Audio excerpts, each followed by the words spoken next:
ഇത് കൊടുത്തില്ലെങ്കിൽ എന്തു സംഭവിക്കും?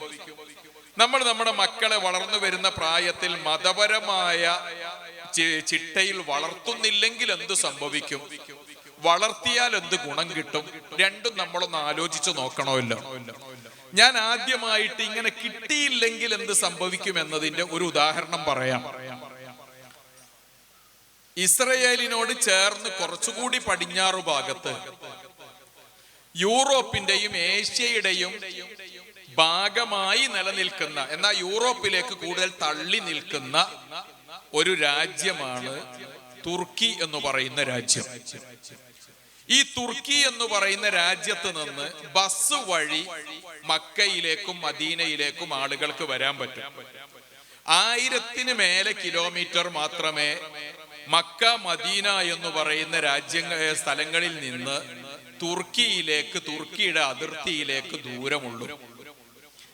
അവിടെ നിന്ന് ആ നാട്ടിൽ കഴിഞ്ഞുകൂടുന്ന മനുഷ്യർ ഹജ്ജിനും ഉംറയ്ക്കും വേണ്ടിയിട്ട് മക്കയിലേക്ക് വന്നാൽ നിങ്ങൾക്ക് തുർക്കികളെ കണ്ടാൽ ചില അടയാളങ്ങളിലൂടെ പെട്ടെന്ന് മനസ്സിലാകും. അവരോട് നിങ്ങളൊന്ന് സലാം പറഞ്ഞു നോക്കിയാൽ ആവേശപൂർവം അവർ സലാം മടക്കും. അസ്സലാമു അലൈക്കും എന്ന് നമ്മൾ സലാം പറയുമ്പോൾ അവർ മടക്കും. പക്ഷെ മടക്കുന്നിടത്ത് നിങ്ങളൊന്ന് ശ്രദ്ധിച്ചു നോക്കിയാൽ ഒരു മാറ്റം കാണും. അതേതാണ് മാറ്റം? നമ്മൾ പറയുന്ന വഅലൈക്കുമുസ്സലാം എന്നതിനു പകരം തുർക്കികൾ പറയുമ്പോ വഅലൈക്കുമുസ്സലാം എന്നാണ് പറയുക. വഅലൈക്കുമുസ്സലാം. അറബിയിലെ എല്ലാ അക്ഷരങ്ങളും 5000-ഓ 4000-ത്തിലധികമോ കിലോമീറ്റർ ദൂരെയുള്ള കേരളത്തിലെയും തമിഴ്നാട്ടിലെയും കർണാടകയിലെയൊക്കെ മനുഷ്യര് ഉച്ചരിക്കുന്ന പോലെ അറബ് നാടിനോട് ചേർന്നു നിൽക്കുന്ന 1000 കിലോമീറ്റർ സൗദി അറേബ്യയിലേക്ക് ദൂരമുള്ള നാട്ടിലെ മനുഷ്യർക്ക് അറബ് ഉച്ചരിക്കാൻ ഇപ്പോഴും കഴിയുന്നില്ല. എന്ന് പറഞ്ഞാൽ ആ നാട്ടില് വേറെ എന്തെങ്കിലും പ്രശ്നം ഉണ്ടായിട്ടാണോ? അതിന്റെ ചുറ്റുമുള്ള നാട്ടിലെ മനുഷ്യരൊക്കെ നന്നായിട്ട് അറബി പറയാറുണ്ട്. സലാം മടക്കുകയും ഖുർആൻ ഓതുകയും ചെയ്യുന്നിടത്ത് തുർക്കികളെക്കാൾ മുന്നിലാണ് പരിസരത്തുള്ള ബാക്കി രാജ്യങ്ങളിലെല്ലാം. ഇവിടെ മാത്രമാണ് നമ്മൾ ഇക്കാണുന്ന രൂപത്തിൽ കാണുന്നത്.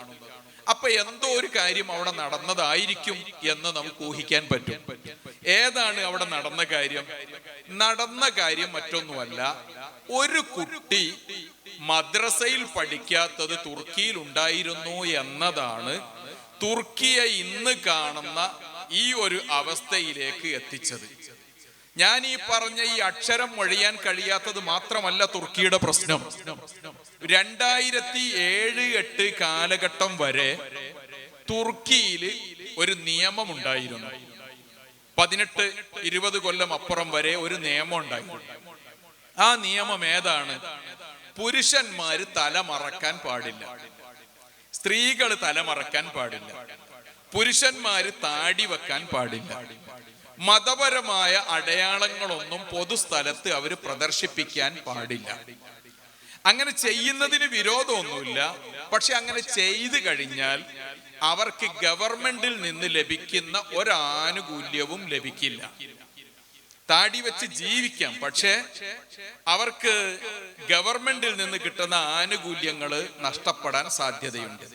സ്ത്രീകൾക്ക് തലയിൽ സ്കാർഫ് വെക്കാം, തട്ടം വെക്കാം, പക്ഷെ അവർക്ക് കിട്ടേണ്ട ഏതെങ്കിലും ആനുകൂല്യങ്ങൾ ചിലപ്പോൾ അതുവഴി തടയപ്പെടാം. ഇങ്ങനെയുള്ള ഈ രാജ്യത്ത് 99.98% ആളുകൾ മുസ്ലിമീങ്ങൾ തന്നെയാണ്. മുസ്ലിമേതര ജനവിഭാഗം 1000 ആളെ എടുത്താൽ അതിൽ 2 ആളെ ഉണ്ടാകും. അതായത് 100-ൽ 1 പോലും മുസ്ലിം അല്ലാത്ത ആളുകൾ ആ നാട്ടിലില്ല.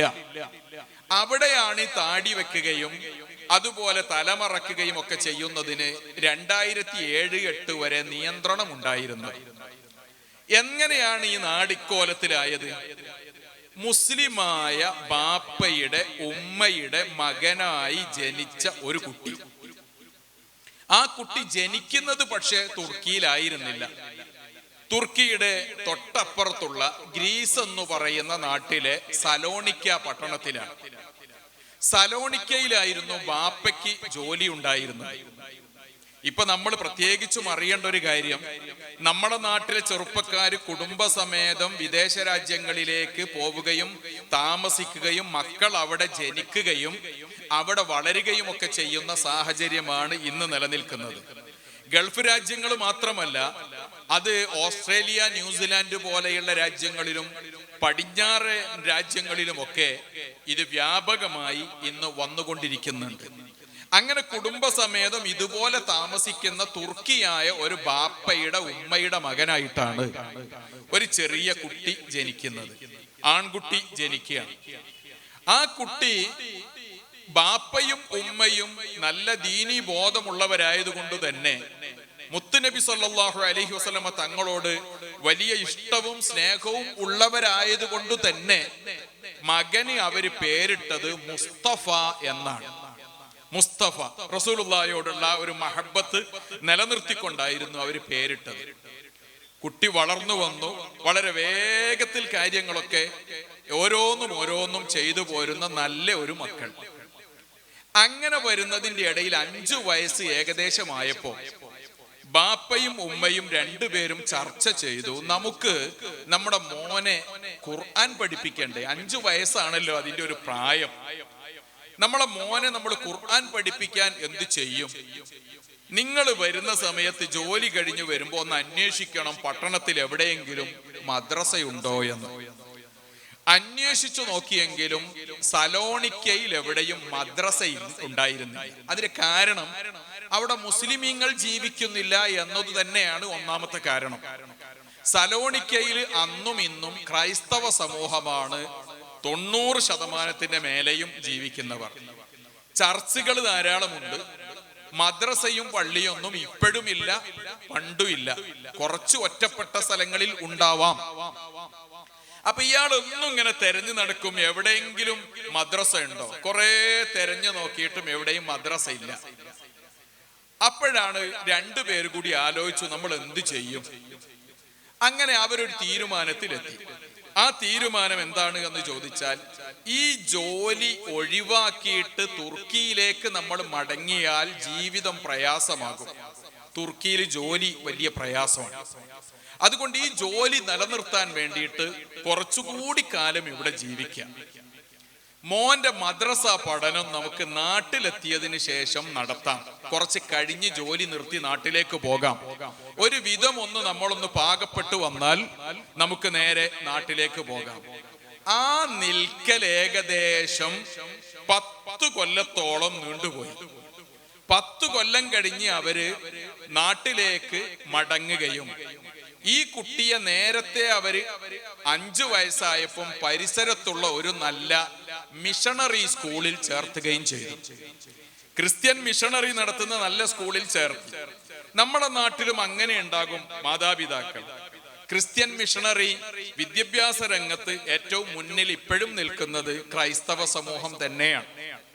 നമ്മൾ മുസ്ലിം ജനവിഭാഗവും ഹൈന്ദവ സമൂഹവും ഒക്കെ വിദ്യാഭ്യാസ കാര്യത്തിൽ അവരുടെ തൊട്ട് ബേക്കിൽ തന്നെയാണ്. ഭൗതിക വിദ്യാഭ്യാസത്തിന്റെ കാര്യത്തിൽ ബേക്കിൽ തന്നെയാണ്.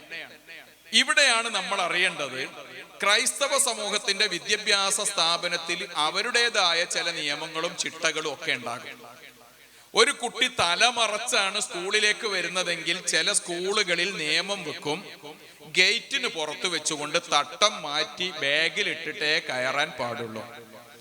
സ്കൂളിൽ ചേർത്തുന്ന സമയത്ത് തന്നെ അവരിത് പറയുകയും നമ്മളെ കൊണ്ട് അവരുടെ ടേംസ് ആൻഡ് കണ്ടീഷൻസിൽ ഒപ്പുവെക്കുന്ന സമയത്ത് ഇത് ചേർത്തിയിട്ടും ഉണ്ടാകും. പിന്നെ നമുക്ക് വോയിസ് ഒന്നും ഉണ്ടാവില്ല. അതുപോലെ പല സ്കൂളുകളിലും വെള്ളിയാഴ്ച ജുമുഅക്ക് പോകാൻ അവസരം കിട്ടാത്ത സ്കൂളുകൾ ധാരാളമുണ്ട്.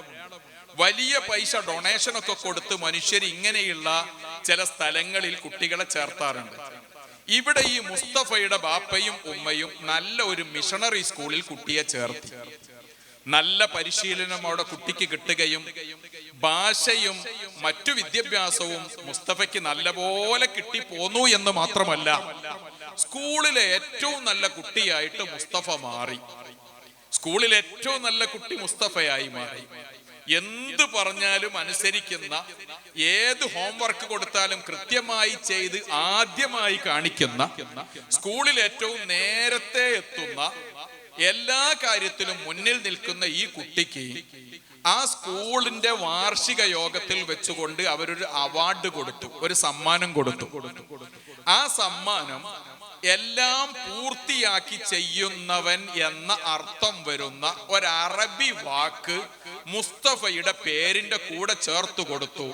അങ്ങനെ അന്നു മുതൽ മുസ്തഫ കമാൽ ആയി മാറുകയാണ്.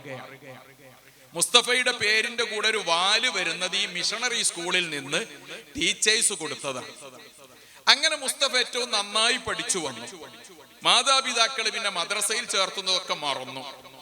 അവരവരുടെ ജോലിയിൽ അങ്ങനെ മുഴുകി. കൊല്ലം 1, 2, 5, 8 കഴിഞ്ഞ് 13, 14 വയസ്സ് ഈ കുട്ടിക്ക് എത്തിയപ്പോ അവര് തുർക്കിയിലേക്ക് മടങ്ങി.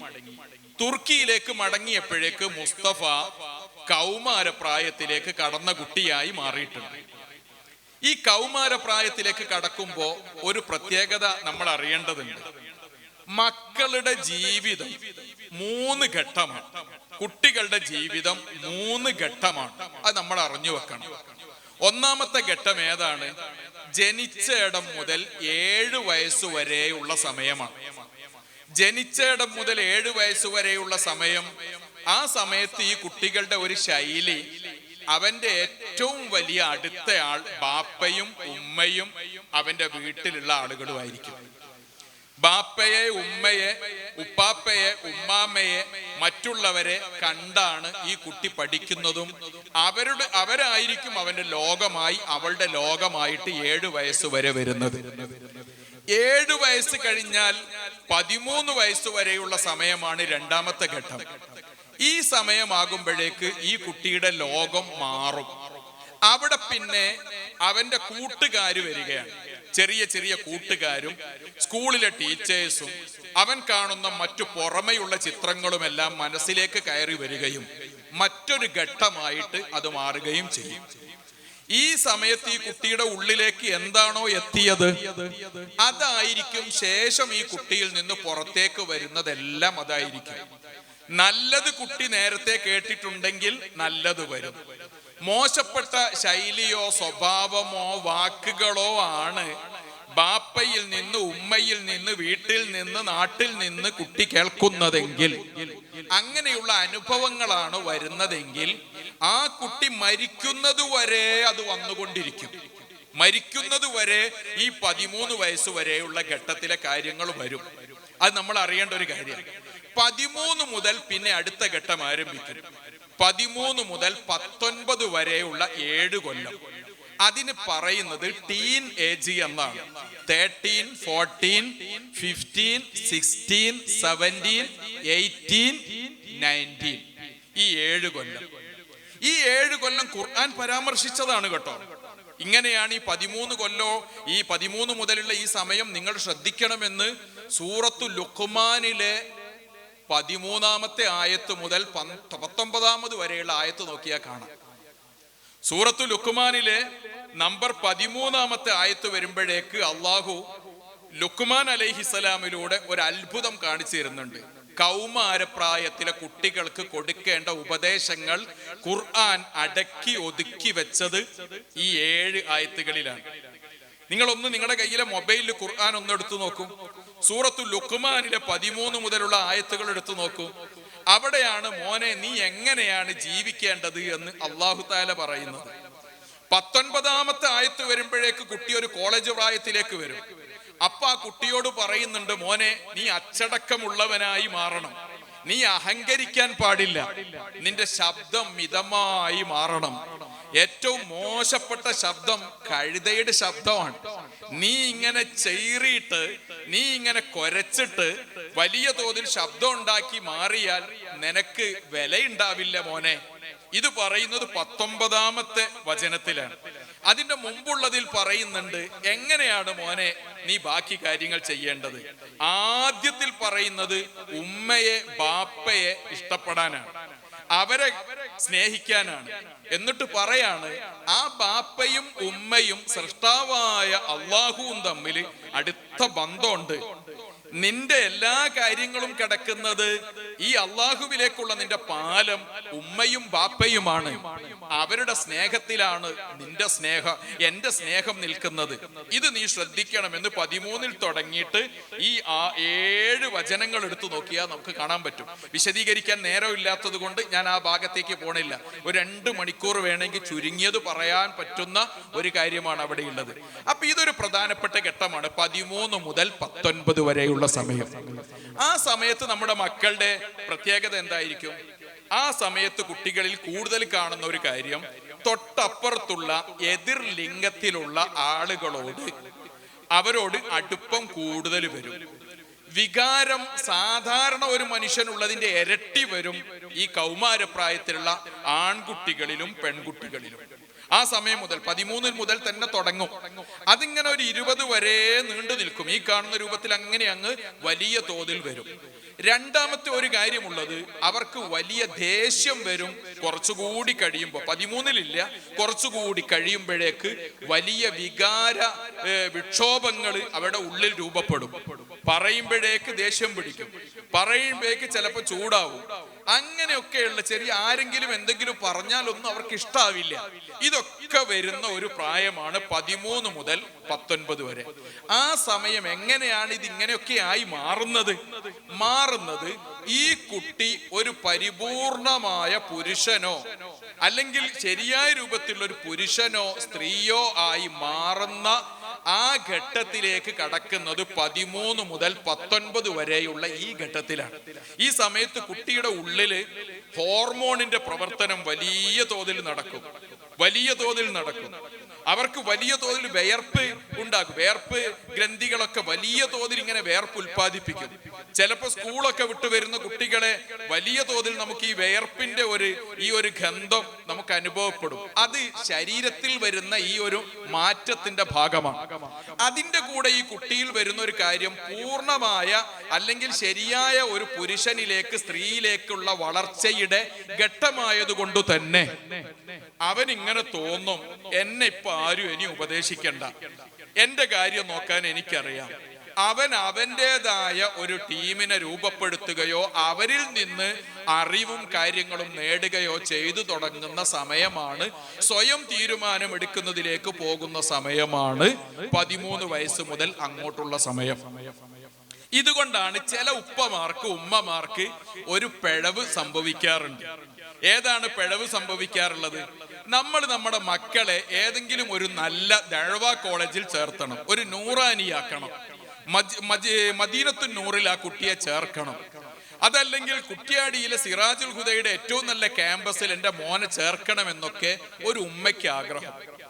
അങ്ങനെ അവര് അതിനുവേണ്ടി ശ്രമം നടത്തുന്നത് SSLC കഴിഞ്ഞതിന് ശേഷമാണ്.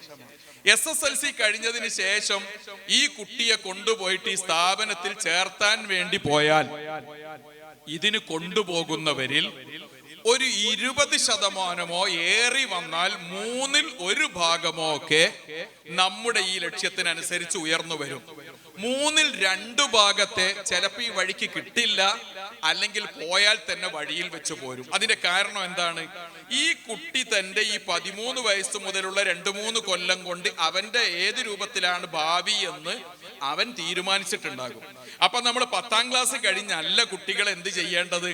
കുട്ടികളെ നമ്മളൊരു നല്ല ലക്ഷ്യത്തിലേക്ക് വഴി നടത്തുന്നുവെങ്കിൽ കൊണ്ടുപോകേണ്ടത് 10ാം ക്ലാസ് കഴിഞ്ഞല്ല, അതിനു മുമ്പേ വേണമെന്നാണ് ആധുനിക സൈക്കോളജി നമ്മോട് പറയുന്നത്. നേരത്തെ തന്നെ ഒരു 13 വയസ്സിനും മുമ്പ് തന്നെ കുട്ടികളെ ആ വഴിക്ക് കൊണ്ടുവരണം. മുഹമ്മദ് റസൂലുള്ളാഹി സ്വല്ലല്ലാഹു അലൈഹി വസല്ലം തങ്ങൾ പറഞ്ഞിട്ടുണ്ട്, നിങ്ങൾ നിങ്ങളുടെ കുട്ടികളെ നിസ്കാരം കൊണ്ട് കൽപ്പിക്കേണ്ടത് 7 വയസ്സ് മുതലാണ്. അവിടെ മുതൽ തുടങ്ങണം. അവിടെ മുതൽ അങ്ങനെ തുടങ്ങി പോന്നാലേ 15 വയസ്സായി SSLC കഴിയുമ്പോൾ നിങ്ങൾ വിചാരിക്കുന്ന ഒരു റൂട്ടിലൂടെ ഈ കുട്ടി പോരുന്നിടത്തേക്ക് കാര്യത്തുള്ളൂ. 15 വയസ്സാകുമ്പോൾ നമ്മൾ ദുആ ചെയ്ത് വയലിന് പോയപ്പോൾ നേർച്ച കൊടുത്ത് സംഭാവന കൊടുത്ത് ഒക്കെ ചെയ്താലും കുട്ടി ചിലപ്പോൾ ദഅ്വ കോളേജിൽ നിൽക്കൂല. അതിന്റെ കാരണം അവന്റെ മനസ്സ് അതിനു മുമ്പേ മറ്റൊരു വഴിക്ക് പോയിട്ടുണ്ട് എന്നതാണ്. അത് നമ്മുടെ ശ്രദ്ധയിൽ ഉണ്ടാകണം. ഇരിക്കട്ടെ, നമുക്ക് മുസ്തഫ കമാലിലേക്ക് പോകാം. മുസ്തഫ കമാലിന് 13-14 വയസ്സുള്ള സമയത്താണ് 13-14 വയസ്സ് മുസ്തഫ കമാലിന് പ്രായമുള്ള സമയത്താണ് ഇവര് തിരിച്ച് തുർക്കിയിലെത്തുന്നത്. തുർക്കിയിലെത്തിയപ്പോ ബാപ്പയും ഉമ്മയും പറഞ്ഞു, മോനെ നമുക്ക് ഒരു നല്ല മദ്രസയിൽ നിന്നെ ചേർത്തണമെന്ന് ആഗ്രഹമുണ്ട്. അന്ന് നമുക്ക് ഗ്രീസില് സലോണിക്കയിൽ വെച്ചുകൊണ്ട് നിന്നെ ചേർത്താൻ നോക്കിയപ്പോ കഴിഞ്ഞില്ലല്ലോ, ഏതെങ്കിലും ഒരു നല്ല മദ്രസയിൽ ചേർത്തട്ടെ. മുസ്തഫ സ്വന്തം തീരുമാനം പ്രായമായിട്ടുണ്ട്. മുസ്തഫ പറഞ്ഞു, ഞാൻ ഖുർആൻ പിന്നെ പഠിക്കുക. ഇപ്പൊ ഉപ്പ ഉള്ള ജോലി ഒഴിവാക്കിയല്ലേ പോകുന്നത്, അതുകൊണ്ട് വേഗത്തിൽ ജോലി കിട്ടുന്ന എന്തെങ്കിലും ഒരു കാര്യം എനിക്ക് പഠിക്കണം. അതെന്താ നീ കണ്ടത് എന്ന് ചോദിച്ചപ്പോ പറഞ്ഞു, തുർക്കിയിൽ വേഗം ജോലി കിട്ടുന്ന ഒരു പണി പട്ടാളത്തിൽ ചേരുക എന്നതാണ്, മിലിറ്ററിയിൽ ചേരുക എന്നതാണ്. അപ്പൊ മിലിറ്ററിയിൽ ചേർന്നാൽ വേഗത്തിൽ ജോലി കിട്ടും. അതുകൊണ്ട് തന്നെ ഞാൻ വിചാരിക്കുന്നത് ഏറ്റവും നല്ല സൈനിക സ്കൂളിൽ, മിലിറ്ററി സ്കൂളിൽ ചേരാനാണ്. 3-4 കൊല്ലത്തെ അല്ലെങ്കിൽ 5 കൊല്ലത്തെ പഠനം കഴിഞ്ഞാൽ ജോലി കിട്ടും. പിന്നെ ഞാൻ ഖുർആൻ പഠിച്ചോളാം. മദ്രസ ഇവിടെ ഉണ്ടല്ലോ, സൗകര്യങ്ങൾ ഉണ്ടല്ലോ, ഇവിടെയൊക്കെ ഉസ്താദുമാരുണ്ടല്ലോ, അതുകൊണ്ട് ഞാൻ അത് ഉപയോഗപ്പെടുത്താം എന്ന് മുസ്തഫ പറഞ്ഞു. അപ്പൊ മുസ്തഫ അവിടെ നിന്ന് മിലിറ്ററി സ്കൂളിൽ ചേർന്ന് പഠിക്കുകയും അവിടെ വെച്ചുകൊണ്ട് തന്റെ വ്യക്തിത്വം രൂപപ്പെട്ടു വരികയും അവിടെ നിന്നൊരു ടീമിനെ തനിക്ക് പറ്റിയവരെ കിട്ടുകയും ചെയ്തപ്പോ എപ്പോഴോ പ്രാക്ടിക്കലിന്റെ ഭാഗമായിട്ട് കയ്യിലേക്ക് തോക്ക് കിട്ടിയപ്പോ മുസ്തഫ പറയുന്നുണ്ട്, ഇതുപോലെ സ്വതന്ത്രമായി ഉപയോഗിക്കാൻ എനിക്ക് തോക്ക് കിട്ടിയാൽ ആദ്യമായിട്ട് ഞാൻ ചെയ്യുക, നമ്മൾ ചെയ്യേണ്ടത് നമ്മുടെ ഖലീഫയുടെ നെഞ്ചിനു നേരേക്ക് വെടിവെക്കണം, ഖലീഫയെ വലിച്ച് താഴേക്കിടണം. നമ്മുടെ രാജ്യം ഇന്ന് കാണുന്ന രൂപത്തിലൊക്കെ ആയി മാറാൻ കാരണം ആ ഖലീഫയാണ്, അയാളുടെ കൾച്ചറാണ് എന്ന് ഈ കുട്ടി പറയുന്നുണ്ട്. എവിടെ നിന്നാണ് കുട്ടിക്ക് ഇത് കിട്ടിയത്? കുട്ടിക്ക് ഇത് കിട്ടിയത് 5 വയസ്സായപ്പോ കൊണ്ടുപോയി ചേർത്തിയ സ്കൂളിൽ നിന്ന് കിട്ടിയതാണ്. അവിടെ പഠിപ്പിച്ച ഒരു ടീച്ചറിൽ നിന്നാണ് ഈ കുട്ടിക്ക് ചെറിയ ചെറിയ ചില ചോദ്യങ്ങളെ ടീച്ചർ ചോദിച്ചിട്ടുള്ളൂ. ഈ കുട്ടിയോട് നല്ല രൂപത്തിൽ പഠിക്കുന്ന മോനോട് ചോദിച്ചു, മോനെ നിങ്ങൾ തുർക്കിയിൽ നിന്ന് ഇങ്ങോട്ട് വരുന്നതിന്റെ കാരണം എന്തായിരിക്കും? മുസ്തഫ പറഞ്ഞു, അറിയില്ല.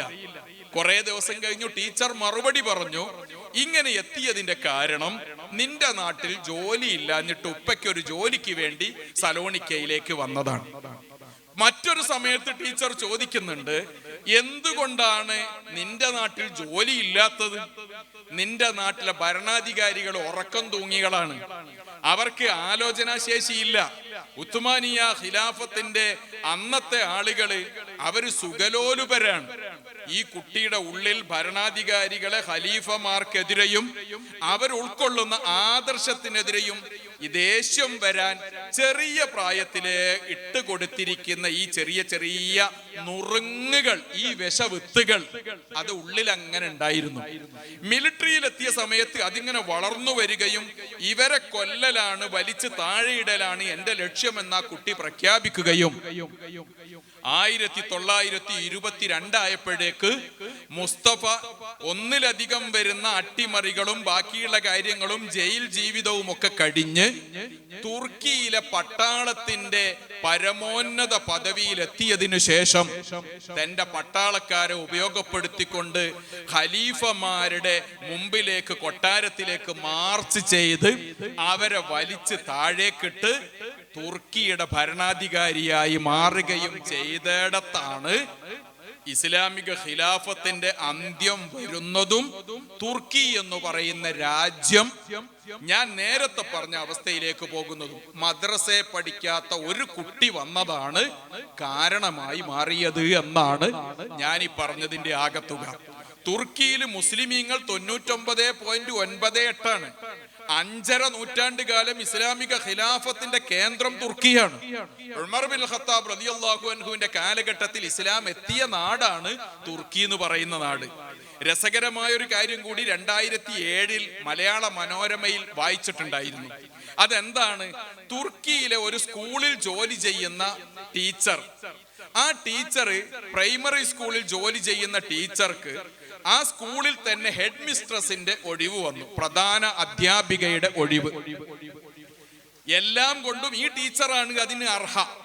അവർ അപേക്ഷ കൊടുത്തുവെങ്കിലും വിദ്യാഭ്യാസ വകുപ്പ് അവർക്ക് അവസരം കൊടുത്തില്ല. അവര് കേസ് കൊടുത്തു. ചെറിയ കോടതിയിൽ നിന്നൊക്കെ കേസ് ടീച്ചർക്ക് എതിരായി മാറി. അവിടുത്തെ സുപ്രീം കോടതിയിൽ കേസ് കൊടുത്തു. സുപ്രീം കോടതിയിൽ കേസ് കൊടുത്തപ്പോൾ ആ നാട്ടിലെ ഏറ്റവും വലിയ പ്രമാദമായ ഒരു കേസായിട്ട് ഈ ടീച്ചറുടെ കേസ് മാറി. അങ്ങനെ ഈ കേസിന്റെ വിധി വരുന്നത് 2007 2006 അവസാനത്തിലോ ആണ്. അന്നത്തെ സുപ്രീം കോടതിയിലെ, തുർക്കിയിലെ സുപ്രീം കോടതിയിലെ 5 പ്രധാനപ്പെട്ട മജിസ്ട്രേറ്റുമാര് ഒന്നിച്ചിരുന്നു കൊണ്ട് വിധി പറഞ്ഞു. എന്താ പറഞ്ഞത്? ഈ ടീച്ചർക്ക് ആ സ്കൂളിലെ പ്രധാന അധ്യാപികയുടെ തസ്തിക അനുവദിച്ചു കൊടുക്കരുത് എന്ന വിദ്യാഭ്യാസ വകുപ്പിന്റെ തീരുമാനം ശരിയാണ്, അവർക്കതിന് അർഹതയില്ല. കാരണമായി പറഞ്ഞത് എന്താണ്? ഈ ടീച്ചർ സ്കൂളിൽ വരുന്ന സമയത്ത് തല മറക്കുന്നുണ്ട്, സ്കാർഫ് വെക്കുന്നുണ്ട് എന്നതായിരുന്നു. ഇത് മലയാള മനോരമയിലും നമ്മുടെ നാട്ടിലെ പത്രത്തിലും വാർത്ത വന്നത് എങ്ങനെയാണ്? ഈ വിധി അങ്ങ് പ്രസ്താവിച്ചപ്പോഴേക്ക് അവിടെ ഉണ്ടായിരുന്ന ഒരു ചെറുപ്പക്കാരൻ വക്കീല് അയാളുടെ പോക്കറ്റിൽ കരുതിയിരുന്ന തോക്കെടുത്തുകൊണ്ട് 5 ജഡ്ജിമാരെ നേരേക്കും വെടിവെച്ചു. മജിസ്ട്രേറ്റുമാരെ വെടിവെച്ച ഈ വക്കീലിന്റെ അഡ്വക്കറ്റിന്റെ പേര് അസ്പലാൻ അസ്ലം എന്നാണ്. അയാൾ വെടിവെച്ചു, 5 പേരെ വെടിവെച്ചു. ഒരാൾ മരിച്ചു, ബാക്കി 4 പേർക്ക് പരിക്കു പറ്റി. തുർക്കിയിലെ കോടതിയില്, സുപ്രീം കോടതിയിൽ ഭീകരാക്രമണം എന്ന് പറഞ്ഞുകൊണ്ടായിരുന്നു അന്ന് ഈ വാർത്ത മലയാള പത്രത്തിൽ വന്നത്. അസ്പലാൻ അസ്ലമിനോട് ചോദിച്ചു, നീ എന്തിനാണ് ഈ പണി ചെയ്തത് എന്ന് ചോദിച്ചപ്പോൾ അയാൾ പറഞ്ഞു, ഈ സ്ത്രീ തലമറച്ചു എന്ന കാരണത്താൽ അർഹതപ്പെട്ട ഒരു തസ്തിക കൊടുക്കാതെ ഈ സ്ത്രീയെ ഇത്രമാത്രം ദ്രോഹിച്ച ഈ മനുഷ്യന്മാരെ ഞാൻ പിന്നെ എന്ത് ചെയ്യാനാണ് എന്ന് ചോദിച്ചിട്ടുണ്ട് അസ്പലാൻ അസ്ലം എന്ന് പറയുന്ന ചെറുപ്പക്കാരൻ. ഇപ്പൊ തുർക്കി തിരിച്ചു വന്നു. റജബ് തയ്യബ് ഉർദുഗാൻ എന്ന് പറയുന്ന ഭരണാധികാരി വന്നതിന് ശേഷം ഇപ്പൊ തുർക്കി ആ നിയമമൊക്കെ മാറ്റിക്കൊണ്ടുവന്നു. ഞാൻ പറഞ്ഞു വരുന്നത്, ഒരു ബാപ്പയും ഉമ്മയും തന്റെ മകനെ 5 വയസ്സായ സമയത്ത് ഒരു മദ്രസയിൽ ചേർത്താൻ തെരഞ്ഞു നോക്കിയപ്പം അവസരം കിട്ടാതെ വന്നതിന്റെ ദുരന്തമാണ് ഇന്ന് അറബ് ശരിക്കും ഉച്ചരിക്കാൻ കഴിയാതെ പോലും ആ നാട്ട മനുഷ്യന്മാര് പ്രയാസപ്പെടുന്നത്. നമ്മളൊക്കെ ലബ്ബൈക്ക് അല്ലാഹുമ്മ ലബ്ബൈക്ക് എന്ന് തൽബിയത്ത് ചെല്ലുമ്പോ തുർക്കികൾ ചെല്ലാറില്ല, ലബ്ബൈച്ച് അല്ലാഹുമ്മ ലബ്ബൈച്ച് എന്നാണ്. നമ്മുടെ നാട്ടിലെ കുട്ടികൾ ലോകം മുഴുവനും പോയിട്ട് ഖുർആൻ പാരായണ മത്സരത്തിൽ പങ്കെടുത്ത് അവാർഡുകളും സമ്മാനങ്ങളും വാങ്ങുമ്പോൾ തുർക്കികൾക്ക് ഇപ്പോഴും അതിന് ആ രൂപത്തിൽ കഴിയില്ല. അതിന്റെ കാരണം എന്താണ്?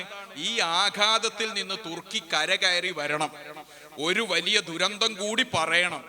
ഇന്ന് നമ്മുടെയൊക്കെ മനസ്സിനെ ഏറ്റവും അധികം വേദനിപ്പിക്കുന്ന വാർത്തകൾ വരുന്നത് ഫലസ്തീനിൽ നിന്നാണ്, ഗസയിൽ നിന്നാണ്.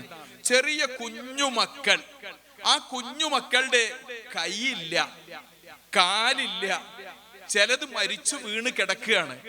ഇപ്പോഴിതാ കാണുന്നുണ്ട്, കൂട്ടത്തോടെ മനുഷ്യർ മരുഭൂമിയിലൂടെ നടക്കുകയാണ്. ഉള്ളത് വാരിപ്പെറുക്കിയിട്ട് കഴിഞ്ഞ ഒരു 3/4 നൂറ്റാണ്ട് കാലമായിട്ട് ഈ പാവപ്പെട്ട മനുഷ്യർ യാതന തിന്നുകയാണ്. അവരെ കൊല്ലുകയാണ്. ക്രൂരത വലിയ തോതിൽ അരങ്ങേറുകയാണ്. അവിടെ ഇന്നത്തെ ഈ പിശാചിന്റെയും മുൻഗാമിയായ വേറൊരു പിശാചുണ്ടായിരുന്നു. അയാളുടെ പേര് ഏരിയൽ ഷാറോൺ എന്നാണ്. ഏറ്റവും കൂടുതൽ 1948 ശേഷം ദുരന്തമുണ്ടാക്കിയ മനുഷ്യൻ ഏരിയൽ ഷാറോണാണ്. പിന്നെയാണ് ബെഞ്ചമിൻ നെതന്യാഹു വരുന്നത്. ഈ ഏരിയൽ ഷാറോണിന്റെ ഓഫീസിൽ ചില്ലിട്ട് വെച്ച ഒരു ഫോട്ടോ ഉണ്ടായിരുന്നു എന്ന് കാസിം ഇരിക്കൂർ എന്ന പത്രപ്രവർത്തകൻ എഴുതിയ ലേഖനത്തിൽ വായിച്ചിട്ടുണ്ട്. അയാളുടെ ഈ ഏരിയൽ ഷാറോന്റെ തലക്കുമേലെ അയാൾക്ക് ആവേശം പകർന്ന് അങ്ങനെ ഉണ്ടായിരുന്ന ഫോട്ടോ കഷണ്ടി മെല്ലെ കയറി തുടങ്ങിയ, കോട്ടും ഓവർകോട്ടും ഒക്കെ ഇട്ട് ടൈ കെട്ടിയ വെളുത്തു സുന്ദരനായ ഒരു പുരുഷന്റെ ഫോട്ടോയായിരുന്നു. ഈ ഫോട്ടോ ഏതാണെന്നറിയോ? പലസ്തീനിലെ പാവപ്പെട്ട ഈ മനുഷ്യരെ കൊന്നൊടുക്കാൻ ഏരിയൽ ഷാറോണിന് ധൈര്യം പകർന്നു കൊടുത്ത ഈ മനുഷ്യന്റെ പേര് മുസ്തഫ കമാൽ എന്നായിരുന്നു എന്നുകൂടി നമ്മൾ അറിയണം. അപ്പൊ ഈ ദുരന്തത്തിന്റെ ആഴം എത്രമാത്രമുണ്ട്. നേരത്തെ സ്കൂളിൽ നിന്നും മറ്റുള്ളിടത്തു നിന്നും കിട്ടിയ ഇസ്ലാമിനെ കുറിച്ചും മുസ്ലിംകളെ കുറിച്ചും ഖലീഫമാരെ കുറിച്ചും ഒക്കെ കിട്ടിയ തെറ്റായ ധാരണകൾ തിരുത്താൻ നമുക്ക് ഒരു മദ്രസ സംവിധാനമോ ദർസ് സംവിധാനമോ മറ്റു കാര്യങ്ങളോ ഇന്നുള്ളതുപോലെ ആ ഗ്രീസിലെ സലോണിക്കയിൽ ജീവിച്ച കാലത്ത് മുസ്തഫയ്ക്ക് കിട്ടാതെ പോയതാണ്. മുസ്തഫ ഇത്രമാത്രം വലിയ ഭീകരവാദിയും തെമ്മാടിയും ക്രൂരനുമായി മാറിയത് എന്നതാണ് ഞാൻ പറഞ്ഞതിന്റെ ആകത്തുക. ഇനി ഇതിന്റെ ഒരു മറുഭാഗം പറയണം. അതേതാണ്? 12 വയസ്സായപ്പം ഒരു കുട്ടി യതീമാവുകയാണ്. കോഴിക്കോട് ജില്ലക്കാരനാണ്. ഉണ്ണികുളം ഗ്രാമപഞ്ചായത്തിലാണ് അവര് ജീവിക്കുന്നത്. 12 വയസ്സായപ്പോ ബാപ്പ മരിക്കുകയാണ്. ബാപ്പ മരിക്കുന്നതിന് മുമ്പ് ബാപ്പ ഉമ്മയെ വിളിച്ചുകൊണ്ട് പറയാണ്, ഇനി ഈ രോഗത്തിൽ നിന്നൊരു പക്ഷേ ഇനി തിരിച്ചു വരവുണ്ടാകില്ല. ഞാൻ മരിച്ചു കഴിഞ്ഞാൽ നീ നമ്മുടെ മക്കളെ ഖുർആൻ പഠിപ്പിക്കണം, അവരെ നീ നല്ല പോലെ വളർത്തണം, ദീനിന്റെ മാർഗത്തിൽ അവരെ ഉയർത്തിക്കൊണ്ടുവരണമെന്ന് വസിയത്ത് ചെയ്ത് ആ ബാപ്പ മരിക്കുകയാണ്. ആ ബാപ്പയുടെ പേര് മൗത്തരിയിൽ അഹമ്മദ് ഹാജി എന്നാണ്. അന്ന് അവിടെ ഉണ്ടായിരുന്ന മക്കളിൽപ്പെട്ട ഒരു മകൻ, ആ മകൻ ഇപ്പോഴും ജീവിച്ചിരിക്കുന്നുണ്ട്. ആ മകന്റെ പേര് അബൂബക്കർ മുസ്ലിയാർ എന്നാണ്. നമ്മളൊക്കെ ആദരവോടെ ബഹുമാനപ്പെട്ട കാന്തപുരം ഉസ്താദ് എന്ന് വിളിക്കുന്ന ഈ വലിയ മനുഷ്യന് 12 വയസ്സ് പ്രായമായ സമയത്ത് മരിക്കാൻ കിടക്കുന്ന ബാപ്പ ഉമ്മയെ ഏൽപ്പിക്കുകയാണ്, ഈ മക്കളെ ഏൽപ്പിച്ചുകൊണ്ട് പറയാണ്, നീ ഈ കുട്ടികൾക്ക് ഖുർആൻ പഠിപ്പിക്കണം. അങ്ങനെ ഈ ബാപ്പയുടെ വിയോഗത്തിന് ശേഷം ഉമ്മ കുട്ടികളെ ഖുർആൻ നന്നായി പഠിപ്പിക്കുന്നു, ദർസിൽ നല്ലപോലെ വളർത്തുന്നു, അങ്ങനെ ഉയർത്തി അങ്ങനെ കൊണ്ടുവരുന്നു. അതിന്റെ ഗുണം ഇന്ന് നമ്മുടെ രാജ്യവും ലോകവും അനുഭവിക്കുകയാണ്. കഴിഞ്ഞതിന്റെ മുമ്പത്തെ ഞായറാഴ്ച ഞാൻ കൊല്ലത്തുണ്ടായിരുന്നു. കൊല്ലം റെയിൽവേ സ്റ്റേഷനിൽ രാവിലെ വന്നു നിന്ന ഒരു ട്രെയിനിൽ നിന്ന് വീൽ ചെയറില് കാന്തപുരം ഉസ്താദിനെ ഇങ്ങനെ ഉന്തി കൊണ്ടുപോകുന്നുണ്ട്.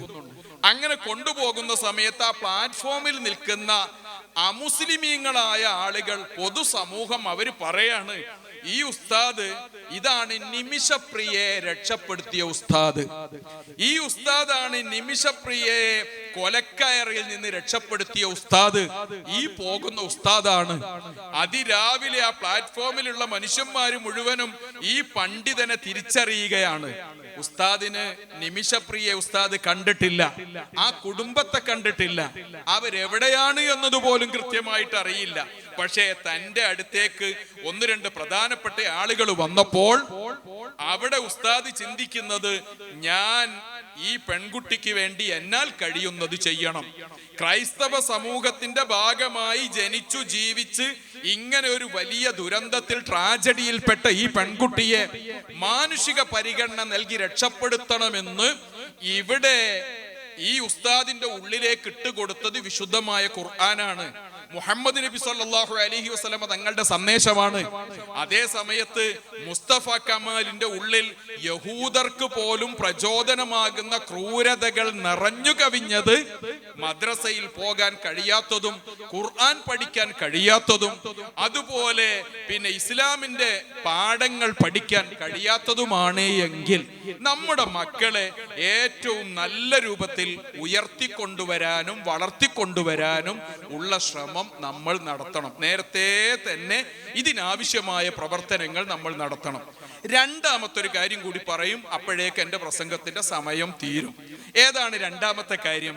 മക്കൾ നന്നാവാൻ വേണ്ട രണ്ടാമത്തെ കാര്യം കുഞ്ഞുണ്ണി മാഷ് പറഞ്ഞിട്ടുണ്ട്, സ്വയം നന്നാവുക. നമ്മളോട് പറയാണ്, നിങ്ങൾ നന്നാവുക. ബാപ്പയും ഉമ്മയും നന്നായ മക്കള് നന്നാവും. നമ്മളെ മക്കളൊക്കെ സുബ്ഹിക്ക് ജമാഅത്തായിട്ട് നിസ്കരിക്കണം എന്ന് നമുക്ക് ആഗ്രഹമുണ്ട് എന്ന് വിചാരിക്കുക. നമ്മളെ മക്കളൊക്കെ 5 നേരം നിസ്കരിക്കണമെന്ന് ഉമ്മയ്ക്കും ബാപ്പയ്ക്കും ആഗ്രഹമുണ്ട് എന്ന് വെക്കുക. ഒറ്റ മരുന്നേ അതിന് വേണ്ടതുള്ളൂ. ആ മരുന്ന് ഏതാണ്? ആ മരുന്ന് നമ്മൾ 5 നേരം കൃത്യമായി നിസ്കരിക്കുക എന്നതാണ്. നമ്മൾ ഈ പള്ളിയുടെ പരിസരത്തെ ഖബർസ്ഥാനിൽ വിശ്രമിക്കുമ്പോ വെള്ളിയാഴ്ച ദിവസം നമ്മുടെ അടുത്ത് വന്നുകൊണ്ടൊരു സലാം പറഞ്ഞൊരു ഫാത്തിഹ ഓതാൻ നമ്മുടെ മക്കൾ വളരണമെന്ന് ബാപ്പയും ഉമ്മയും ഒക്കെ ആഗ്രഹിക്കുന്നുവെങ്കിൽ അതിനൊരു മാർഗേ ഉള്ളൂ. ആ മക്കളെ ചെറിയ പ്രായത്തിലേ കൊണ്ടുപോയിട്ട് ഉപ്പാപ്പയുടെ ഉമ്മാമ്മയുടെ ഖബറിന്റെ അടുത്ത് പോയിട്ട് ബാപ്പ സലാം പറയണം, ഒരു ഫാത്തിഹ ഓതണം, ആ മകൻ അത് കാണണം. ആ ഉള്ളിൽ അതങ്ങനെ മെല്ലെ മെല്ലെ ഉണ്ടായാൽ വേറെ ഒന്നും വേണ്ട. നിങ്ങളൊന്നും ചെയ്യാൻ പറയണമെന്നില്ല, നമ്മൾ ചെയ്താൽ മാത്രം മതി. അതേ സമയത്ത് ചില നല്ല കാര്യങ്ങളൊന്നും നമ്മൾ ചെയ്യുന്നില്ലെങ്കിലോ കുട്ടികൾ അവിടെ വെച്ചോണ്ട് വഴിതെറ്റിപ്പോകും. വഴിതെറ്റി പിന്നെ നമ്മൾ പറഞ്ഞതിനപ്പുറത്തേക്ക് പോകും. നമ്മൾ ഇത് ചെയ്യുക എന്നതാണ് ഏത് കാര്യത്തിനും. വീട്ടില് ബാപ്പയും ഉമ്മയും ഏറ്റവും നല്ല സ്നേഹത്തോടെയാണ് പെരുമാറുന്നതെങ്കിൽ മക്കളുടെ ഏറ്റവും നല്ല റോൾ മോഡൽ ആ ബാപ്പയും ഉമ്മയുമായിരിക്കും. നല്ല സ്നേഹത്തോടെയാണ് ബാപ്പയും ഉമ്മയും പെരുമാറുന്നതെങ്കിൽ ആ കുട്ടി കലാലയത്തിൽ പോയോ ബാക്കിയുള്ളടത്ത് പോയോ സ്നേഹത്തിന് വേണ്ടിയിട്ട് മറ്റൊരാളുടെ അടുത്തേക്ക് പോകൂല. ആണാവട്ടെ പെണ്ണാവട്ടെ, അവർക്ക് എപ്പോഴും വീട്ടിലേക്ക് വരണമെന്ന് തോന്നും. അതേ സമയത്ത് അവിടെ ഈ കാണുന്ന വലിയ രൂപത്തിൽ സിംഹവും കടുവയും പോലെയാണ് ബാപ്പയും ഉമ്മയും വീട്ടിൽ നിൽക്കുന്നതെങ്കിൽ പെരുമാറുന്നതെങ്കിൽ മക്കള് പൊരേന്ന് ക്ഷമ കെട്ട് അങ്ങാടിയിലേക്ക് ഇറങ്ങും. അവിടെയാണ് നമ്മുടെ ശ്രദ്ധ ഉണ്ടാകേണ്ടത്. നമ്മൾ നല്ലവരായി മാറുക എന്നത് മാത്രമാണ് ലോകം നന്നാവാൻ, പരമ്പര നന്നാവാൻ ഏറ്റവും നല്ല മരുന്ന്. ഒരാളെ പരിചയപ്പെടുത്തിയാൽ സന്തോഷമാകും എന്ന് തോന്നുകയാണ്. കേരളത്തിൽ നിന്ന് അവസാനമായി തൂക്കിക്കൊന്ന മനുഷ്യന്റെ പേര് റിപ്പർ ചന്ദ്രൻ എന്നാണ്. റിപ്പർ ചന്ദ്രൻ ചില ആളുകളെങ്കിലും കേട്ടിട്ടുണ്ടാകും. റിപ്പർ ചന്ദ്രൻ. ഈ റിപ്പർ ചന്ദ്രനെ 1985-86 കാലഘട്ടത്തിൽ കണ്ണൂർ ജില്ലയുടെ അവസാന ഭാഗത്തും കാസർഗോഡ് ജില്ലയിലും അവിടെ ഉറങ്ങിക്കിടക്കുന്ന മനുഷ്യരെ രാത്രി വീട് തുറന്ന് ഉള്ളിൽ കയറി തന്റെ കയ്യിലുണ്ടായിരുന്ന ചുറ്റിക കൊണ്ട്, ചെറിയ ഹാമർ കൊണ്ട് തലക്കടിച്ച് കൊലപ്പെടുത്തി കളവ് നടത്തിയതിന്റെ പേരിലാണ് ചന്ദ്രന്റെ പേരിന്റെ മുമ്പിൽ റിപ്പർ എന്ന് പറയുന്ന പേർ വന്നത്. അയാളെ അവസാനം പിടിക്കുകയും നിയമത്തിന്റെ മുമ്പിൽ കൊണ്ടുവരികയും വിചാരണ ചെയ്യുകയും ചെയ്തു. തൂക്കിക്കൊല്ലാൻ വിധിക്കുകയും തൂക്കിക്കൊല്ലുകയും ചെയ്തു. തൂക്കിക്കൊല്ലുന്നതിന്റെ ഒരു ദിവസം മുമ്പെയോ 2 ദിവസം മുമ്പെയോ റിപ്പർ ചന്ദ്രനോട് വാർഡന്മാര് വന്നിട്ട് പറഞ്ഞു, നിനക്ക് എന്തെങ്കിലും ആഗ്രഹം ഉണ്ടെങ്കിൽ പറഞ്ഞോ, സാധിപ്പിച്ചു തരാം. മറ്റന്നാൾ അല്ലെങ്കിൽ നാളെ നിന്റെ അവസാനത്തെ ദിവസമാണ്, അതുകൊണ്ട് നിന്റെ ആഗ്രഹം എന്താണോ പറഞ്ഞാൽ നന്നാവുമെന്ന് റിപ്പർ ചന്ദ്രനോട് പറഞ്ഞു. റിപ്പർ ചന്ദ്രൻ പറഞ്ഞു, എനിക്ക് ഒരാഗ്രഹമുണ്ട്, വേറെ ഒന്നുമില്ല, ആകെ ഒരാഗ്രഹം, എൻ്റെ അമ്മയെ ഒന്നുകൂടി കാണണം. പെട്ടെന്ന് മെസ്സേജ് അവരുടെ നാട്ടിലെ പോലീസ് സ്റ്റേഷനിലേക്ക് പോയി. കുറഞ്ഞ സമയം കൊണ്ട് പോലീസുകാർ ആ അമ്മയെ ജയിലിലെത്തിച്ചു. മകനും അമ്മയ്ക്കും തമ്മിൽ സ്വതന്ത്രമായി കാണാൻ ജയിലിൽ സൗകര്യമൊരുക്കി. സാധാരണ ജയിലിലെ പുള്ളികൾക്കുള്ളത് പോലെ നിയന്ത്രണമൊന്നുമില്ലാതെ, സമയപരിധി ഇല്ലാതെ അമ്മയും മകനും ഇരുന്ന് ഇങ്ങനെ സംസാരിച്ചു. പിന്നെ അവര് കെട്ടിപ്പിടിച്ച് ആലിംഗനം ചെയ്തു. അതിന്റെ ഇടയിൽ അമ്മ വിതുമ്പുന്നുണ്ട്, കണ്ടപ്പോഴേ കരയുന്നുണ്ട്, പിന്നെ ഇതിന്റെ ഇടയിലും കരയുന്നുണ്ട്. കരച്ചിൽ വിതുമ്പൽ മാറിയിട്ട് പൊട്ടിക്കരച്ചിലായി മാറി. പൊട്ടിക്കരച്ചിൽ പിന്നെ മറ്റൊരു തലത്തിലേക്ക് കരച്ചിൽ മാറിയപ്പോ പരിസരത്തുണ്ടായിരുന്ന പോലീസുകാർ, വാർഡന്മാരും എല്ലാം പോയി നോക്കി. നോക്കുമ്പോ കാണുന്നത് ഈ അമ്മ ഇവന്റെ അടുത്തുനിന്ന് കുതറി മാറുകയാണ്. പക്ഷെ മാറാൻ കഴിയുന്നില്ല, മുറുക്കി പിടിച്ചിട്ടുണ്ട്. ഈ ചങ്ങാതി ചെയ്യുന്ന പണി ആ അമ്മയുടെ ചെവികളിലൊന്ന് കടിച്ചു മുറിക്കുകയാണ്. അമ്മയുടെ ചെവി കടിച്ചു മുറിക്കുകയാണ്. പെട്ടെന്ന് ഈ വാർഡന്മാര് ഇടപെട്ട് പിടിച്ചു മാറ്റിയത് കൊണ്ട് ആ സ്ത്രീ അതിൽ നിന്ന് രക്ഷപ്പെട്ടു. പോലീസുകാര് ചോദിച്ചു, എടാ കാപാലിക, നീ എന്തിനാണടാ ഈ സ്ത്രീയെ ഇത്രമാത്രം ഒരുപാട് ദ്രോഹിച്ചില്ലേ, ഇനിയും എന്തിനാ നീ ഇങ്ങനെ വേദനിപ്പിക്കുന്നത്? നീ നാളെ ചാവാൻ പോവുകയാണ്, നിനക്ക് എന്നിട്ടും മതിയായില്ലേ എന്ന് ചോദിച്ചപ്പോ റിപ്പർ ചന്ദ്രൻ പറഞ്ഞു, എന്റെ അമ്മയ്ക്ക് ഈ ചെവി വേണ്ട, ഈ ചെവി എന്റെ നേരെ തുറന്നു വെക്കേണ്ട സമയത്ത് തുറന്നു വെച്ചിരുന്നുവെങ്കിൽ കൊലക്കയർ എന്റെ നേരേക്ക് വരുമായിരുന്നില്ല. എന്നിട്ട് ചന്ദ്രൻ പറയാ, ഞാൻ എങ്ങനെയാണ് ഒരുപാട് മനുഷ്യരെ കൊന്ന കൊലയാളിയായി മാറിയത് എന്ന് നിങ്ങൾക്കറിയോ? ഞാൻ ആദ്യം കൊലയാളിയൊന്നുമല്ല. എന്റെ വീട്ടില് ഞാനും അമ്മയും ഒക്കെ എങ്ങനെ ജീവിക്കുന്ന സമയം അമ്മ നന്നായിട്ട് മുറുക്കും. അങ്ങനെ മുറുക്കുന്നത് ഞാൻ ചെറുപ്പത്തിലേ കണ്ടിട്ടുണ്ട്. ഒരിക്കൽ സ്കൂൾ വിട്ട് വരുന്ന സമയത്ത് ഏതോ ഒരാളുടെ പറമ്പിൽ നിന്ന് നല്ല പഴുത്ത അടക്ക കിട്ടിയപ്പോ ഞാൻ 1-2 എണ്ണം എടുത്ത് കീശയിലിട്ട് കൊണ്ടുവന്ന അമ്മയ്ക്ക് കൊടുത്തു. അമ്മ ഇങ്ങനെ അടക്ക മുറുക്കാൻ ഉപയോഗിക്കുന്നത് ഞാൻ കണ്ടിട്ടുണ്ട്. ഞാൻ ചെറിയ പ്രായത്തിൽ ഈ അടക്ക എടുത്തു കൊണ്ടുവന്നപ്പോ അമ്മ അത് വാങ്ങുകയും അത് പൊളിച്ചു മുറിച്ച് വെറ്റില കൂട്ടി മുറുക്കുകയും ചെയ്തു. അമ്മയുടെ മുഖത്ത് നല്ല തെളിച്ചം വന്നപ്പോ എനിക്ക് സന്തോഷായി. ഞാൻ കൊണ്ടുവന്ന അടക്ക അമ്മയ്ക്ക് ഇഷ്ടായി. മറ്റൊരു ദിവസം ഞാൻ ഇങ്ങനെ വന്നപ്പോ മറ്റൊരു പറമ്പിൽ നിന്നോ നേരത്തെ ഉണ്ടായിരുന്ന പറമ്പിൽ നിന്നോ ഒരു തേങ്ങ കിട്ടി, നല്ല മൂത്ത വിളഞ്ഞ തേങ്ങ. ആ തേങ്ങ കിട്ടിയപ്പോ ഞാൻ അത് മെല്ലെ വലിച്ചു കൊണ്ടുവന്ന് അമ്മയ്ക്ക് കൊടുത്തു. അമ്മ അത് വാങ്ങി പൊളിച്ച് അന്ന് നന്നായി തേങ്ങ അരച്ച് മീൻകറി വെച്ചു. എന്നിട്ട് അമ്മയും ഞാനും ഒക്കെ ഇരുന്ന് കഴിക്കുമ്പോ അമ്മ പറഞ്ഞു, എടാ ചന്ദ്ര, നീ എന്ത് നല്ല കാര്യാടാ ചെയ്തത്. എത്ര ദിവസമായി ഈ മുളക് കലക്കിയിട്ട് നമ്മൾ ഇങ്ങനെ കറി ഉണ്ടാക്കുന്നു. നീ തേങ്ങ കൊണ്ടുവന്നത് കൊണ്ട് നമുക്ക് ഇന്ന് നല്ല കറി കിട്ടി എന്ന് പറഞ്ഞ് എന്നെ പ്രോത്സാഹിപ്പിച്ചു. ഞാൻ പിന്നെ എന്റെ അമ്മയെ സന്തോഷിപ്പിക്കാൻ വേണ്ടി തേങ്ങ കിട്ടുന്നിടത്ത് തേങ്ങ എടുക്കും, അടക്ക കിട്ടുന്നിടത്തുനിന്ന് അടക്ക എടുക്കും, റബ്ബർ ഷീറ്റ് കിട്ടുന്നിടത്തുനിന്ന് അതെടുക്കും, വേറെ വല്ലതും കിട്ടുന്നിടത്തുനിന്ന് അതെടുക്കും. അങ്ങനെ കളവിന്റെ ഒരു വലിയ ശൃംഖലയിലേക്ക് ഞാൻ കടന്നു. ഇങ്ങനെ പോയി എന്റെ അടങ്ങാത്ത ആഗ്രഹമാണ് അവസാനം റിപ്പറായിട്ട് ഞാൻ മാറുന്നിടത്തേക്ക് എത്തിയതും ഈ കൊലക്കയറി എന്റെ നേരേക്ക് വന്നതും. ഞാൻ ആദ്യമായി അടക്ക കട്ട് വന്ന സമയം, എടാ ചന്ദ്ര, ഇത് നമുക്ക് പാടില്ലടാ, നിനക്കത് കിട്ടിയിടത്ത് കൊണ്ടുപോയി വെക്കണമെന്ന് എന്റെ അമ്മ അന്ന് എന്നോട് പറഞ്ഞിരുന്നുവെങ്കിൽ ഞാൻ ആ പണി പിന്നെ ചെയ്യുമായിരുന്നില്ല. ശേഷം തേങ്ങ എടുക്കുമായിരുന്നില്ല. ശേഷം ഞാൻ റബ്ബർ ഷീറ്റ് കക്കുമായിരുന്നില്ല. ശേഷം ഞാൻ മനുഷ്യരുടെ സ്വർണം കക്കുമായിരുന്നില്ല, പണം കക്കുമായിരുന്നില്ല, ആളെ കൊല്ലാൻ പോകുമായിരുന്നില്ല. എല്ലാത്തിന്റെയും കാരണം എന്റെ അമ്മ അടക്കയും എടുത്തു വന്ന സമയത്ത് എനിക്ക് തന്ന ഈ ഒരു പ്രചോദനമാണ്.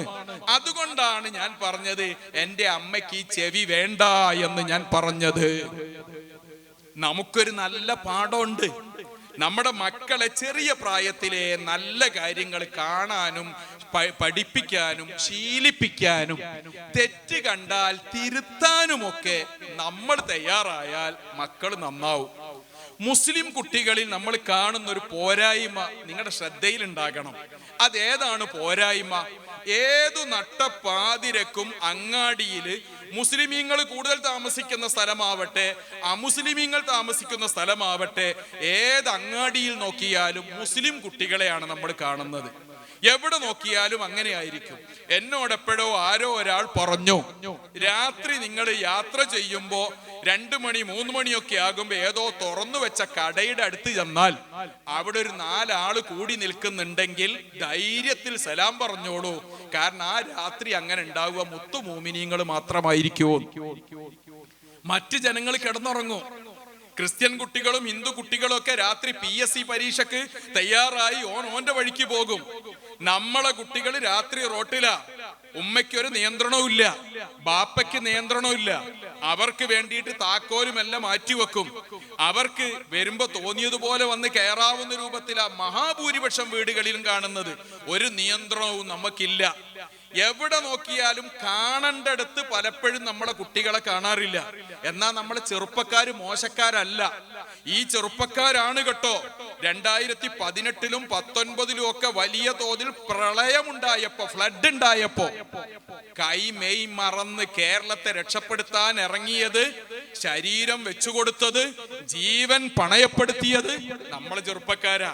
കുറ്റ്യാടി സിറാജുൽ ഹുദയിലെ നമ്മുടെ സഖാഫി ഉസ്താദും അതുപോലെ അവിടുത്തെ മാനേജറും 2019-ലാണ് വെള്ളത്തിന്റെ ഈ വലിയ ഒഴുക്കിൽ മരണപ്പെടുന്നത്. മനുഷ്യരെ രക്ഷപ്പെടുത്താൻ ആ രാത്രിയും പോയതായിരുന്നു.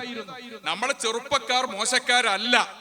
അതുപോലെ 2020-ലും 2021-ലും കോവിഡ് വലിയ തോതിലും ഉണ്ടായപ്പോ ഈ ചെറുപ്പക്കാര് കുട്ടികളാ നാടിന്റെ രക്ഷക്കുണ്ടായത്. നല്ല മക്കളാണ്.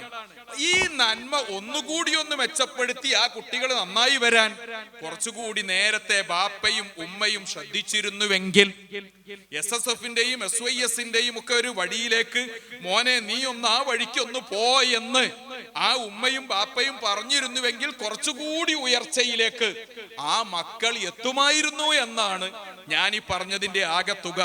അത് മാത്രമല്ല, നമ്മുടെ മക്കൾ സ്വർഗത്തിലേക്ക് നല്ലൊരു പാലമായി വരണം. ഇവിടെ നമ്മുടെ മക്കൾ ഗവൺമെന്റ് നമുക്ക് അനുവദിച്ചു തന്ന തസ്തികകളിൽ അവരുണ്ടാകണം. കാണേണ്ട ഒരു സ്ഥലം അതാണ്. വില്ലേജ് ഓഫീസിൽ നമ്മളെ കുട്ടികൾ ഉണ്ടാകണം. 100-ൽ 12% നമ്മുടെ കുട്ടികൾക്ക് വേണ്ടിയാണ് സർക്കാർ ഇത് മാറ്റിവെച്ചത്. പോലീസിൽ 12 നമ്മുടെ കുട്ടികൾ വേണം, ബാക്കിയുള്ളിടത്ത് 12 നമ്മൾ വേണം, ഏറ്റവും ചുരുങ്ങിയത്. ഇതെങ്ങനെ വരും? അതിന് ഉമ്മയും ഉപ്പയും ആ രൂപത്തിലുള്ള ഒരു ശ്രദ്ധ ഉള്ളവരായി മാറണം. ഈ അടുത്ത കാലത്ത് നിങ്ങൾ ശ്രദ്ധിച്ചുവോ എന്നറിയില്ല, മറ്റു സ്റ്റേറ്റുകളുടെ പോലീസ് ഡിപ്പാർട്ട്മെന്റ് കോഴിക്കോട് ജില്ലയിൽ നിന്ന് പിടിച്ചു കൊണ്ടുപോയ കുറെ കുട്ടികളെ ഇപ്പോഴും മോചിപ്പിക്കാനൊന്നും കഴിഞ്ഞിട്ടില്ല. തെലങ്കാനയിലെ ജയിലിലുണ്ട്, ആന്ധ്രയിലെ ചില ജയിലുകളിലുണ്ട്, അതുപോലെ കർണാടകയിലെ ജയിലിലുണ്ട്, മറ്റു പലയിടത്തും ഉണ്ട്. എന്താണ് പ്രശ്നം? ആ പ്രശ്നം എന്താണ് എന്ന് ചോദിച്ചാൽ, പരിധിയിലധികം ഈ കുട്ടികളുടെ കയ്യിൽ പണം എത്തിയതാണ് കാരണമായി മാറിയത്. ATM കാർഡും അതുപോലെ മറ്റു സംവിധാനങ്ങളും ബാപ്പയുടെ പേരിൽ, ഉമ്മയുടെ പേരിൽ, വല്യാപ്പയുടെ പേരിൽ, പിന്നെ ഉമ്മാമ്മയുടെ പേരിലൊക്കെ എടുത്തിട്ട് അവരാർക്കോ വേണ്ടി സാമ്പത്തികമായ വിനിമയം രാജ്യത്തെ നിയമത്തിന് അപ്പുറത്ത് നടത്തുകയും 1,00,000 രൂപയുടെ ട്രാൻസാക്ഷന് 2,000 രൂപയും 1,000 രൂപയും ഒക്കെ അവർക്ക് കമ്മീഷൻ കിട്ടുകയും ചെയ്തപ്പോ ഉമ്മ പറഞ്ഞു, ഓന് പൈസ കിട്ടുന്നെന്തോ പണിക്ക് രാത്രി പോവുകയാണ്, പോയിക്കോട്ടെ. ബാപ്പ കണ്ണു ചുമ്മി. അവസാനം നമ്മുടെ പല പ്രദേശങ്ങളിലെയും കുട്ടികളെ പിടിച്ചു കൊണ്ടുപോയിട്ട് ഇപ്പോഴും വിവരമില്ല. എങ്ങോട്ടാ മക്കൾ ഇറങ്ങിപ്പോകുന്നത് എന്ന് ബാപ്പയൊന്ന് അറിയണം. മറ്റു സ്ഥലങ്ങളിൽ വിദ്യാഭ്യാസത്തിന് വേണ്ടിയിട്ട് മക്കളെ പറഞ്ഞയക്കുമ്പോ മക്കള് കൂട്ടത്തോടെ പോവുകയല്ല. 10ാം ക്ലാസ് കഴിഞ്ഞു, 12ാം ക്ലാസ് കഴിഞ്ഞപ്പോ കുട്ടി പറഞ്ഞു, ഞാൻ എറണാകുളത്തേക്ക് പോവുകയാണ്, അല്ലെ ബാംഗ്ലൂരിൽ പോവുക. എന്തിനാ പോകുന്നത്? ലോജിസ്റ്റിക്സിന് ചേരാൻ വേണ്ടി പോവുകയാ. ഉമ്മയ്ക്ക് അറിയില്ല എന്താ ലോജിസ്റ്റിക്സ് എന്ന്, ബാപ്പയ്ക്ക് തീരെ അറിയില്ല. കുട്ടി പറഞ്ഞു 2,00,000 രൂപ ഹോസ്റ്റൽ ഫീ അടക്കം വേണം, 8 മാസത്തെ ട്രെയിനിങ് ആണ്. വേറെ ഒരു കുട്ടി മറ്റേതോ കോഴ്സ് പറഞ്ഞു. നമ്മൾ പൈസ കൊടുക്കുകയാണ്, എങ്ങോട്ടാ പോണത് എന്നറിയില്ല. എറണാകുളത്ത് പഠിക്കാൻ പോകുന്ന കുട്ടികളെ എറണാകുളത്തെ കാക്കനാട് പോലെയുള്ള പ്രദേശങ്ങളിൽ ഏതെങ്കിലും ഒരു വൈകുന്നേര സമയത്ത് നിങ്ങൾക്ക് ആർക്കെങ്കിലും ഒന്ന് പോയി നോക്കാൻ പറ്റുമെങ്കിൽ അവിടെയുള്ള ചെറിയ ചായക്കടകളുടെ അടുത്ത്, അവിടെയുള്ള ചെറിയ ഹോട്ടലുകളുടെ പരിസരത്തൊക്കെ നമ്മുടെ മക്കളെ കാണും. എങ്ങനെയാണ് കാണുന്നത് എന്നൊന്നും ഞാൻ പറയുന്നില്ല. ഒരു നിയന്ത്രണവുമില്ലാതെ നമ്മുടെ മക്കൾ ഇങ്ങനെ പോയിക്കൊണ്ടിരിക്കുന്നിടത്ത് നമ്മുടെ ജാഗ്രത വേണം, ശ്രദ്ധ വേണം. ഇല്ലെങ്കിൽ ദുഃഖിക്കേണ്ടി വരും. അൽ മാലു വൽ ബനൂന സീനത്തുൽ ഹയാത്തിദ് ദുനിയാ.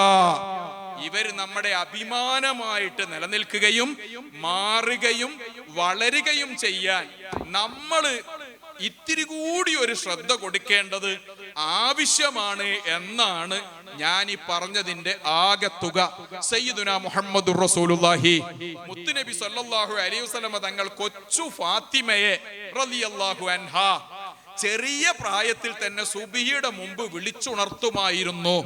എന്നിട്ട് പറയും, മോളെ ഇന്നത്തെ രാവിലെ പ്രഭാതം എങ്ങനെയാണെന്ന് മോളൊന്ന് നോക്ക് എന്ന് പറഞ്ഞുകൊണ്ട് ആ കുഞ്ഞിനെ കൊണ്ടുവന്ന് ആ പുറത്തെ കാഴ്ചയൊക്കെ ആ പുലർച്ചെ കാണിക്കുമായിരുന്നു അത്രേ. എന്നിട്ട് ആ കുഞ്ഞിനെ അങ്ങനെ ഉയർത്തുമായിരുന്നു എന്നാണ്. നമ്മളും ഈ മാതൃക സ്വീകരിക്കേണ്ടതുണ്ട്. എല്ലാ കാര്യത്തിലും അങ്ങനെയാണ്. നല്ലത് പറയുകയും നല്ലത് പഠിപ്പിക്കുകയും നല്ലത് അനുഷ്ഠിക്കാൻ വേണ്ടി പരിശീലിപ്പിക്കുകയും ഒക്കെ ചെയ്താൽ മക്കള് നമ്മുടേതായി മാറും, അല്ലെങ്കിൽ കൈവിട്ടു പോകും. അള്ളാഹു നമ്മളെ മക്കളെ കാത്തുരക്ഷിക്കുമാറാവട്ടെ. വആഖിറു ദഅ്വാനാ അനിൽ ഹംദുലില്ലാഹി റബ്ബിൽ ആലമീൻ. അസ്സലാമു അലൈക്കും വറഹ്മത്തുള്ളാഹി.